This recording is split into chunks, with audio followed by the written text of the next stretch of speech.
नाज़रीन मीरपुर बटोरो में अवांखे अपडेट कंदा हलूं। लाल बख्श खाड़क की रिपोर्ट मुताबिक मीरपुर बटोरो की यूनियन काउंसिल महरशाह के गोठ अब्दुल्ला खाड़क के गोठाणन सलीम खाड़क, उस्मान खाड़क, खमू खाड़क, मजीद खाड़क, वलू खाड़क, हसन खाड़क ऐं ॿियनि मुसाफ़िर अॻियां दाहींदे चयो त ताज़नि तेज़ बरसातुनि सबबि असांजो सॼो ॻोठ पाणी हेठि अची वियो आहे। असांजा घर पाणी में ॿुॾी विया आहिनि।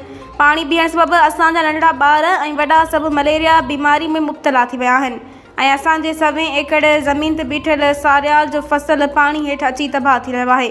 असांजा रोड रस्ता सभु पाणी सबबि बंदि थी विया आहिनि। बरसाति बंदि थींदे 2 ॾींहं गुज़री विया आहिनि, पर असांजे ज़िले इंतिज़ामिया ऐं असांजे तक मां चूंडियल चेयरमैन समेत कंहिं बि चूंडियल नुमाइंदे सार न ॾधी आहे। असां ॻोठाणनि पंहिंजी मदद पाण तहत ॻोठ मां पाणी कढाइण जी कोशिशि करे रहिया आहियूं। उन ई मौक़े ते हिननि हुकूमत सिंध जे आला अख़्तियारनि खां नोटिस वठण जो मुतालबो कंदे चयो त खुदारा असांजे ॻोठनि मां पाणी कढाए असांजी फसलुनि खे थींदड़ नुक़सान खां बचाए वञे।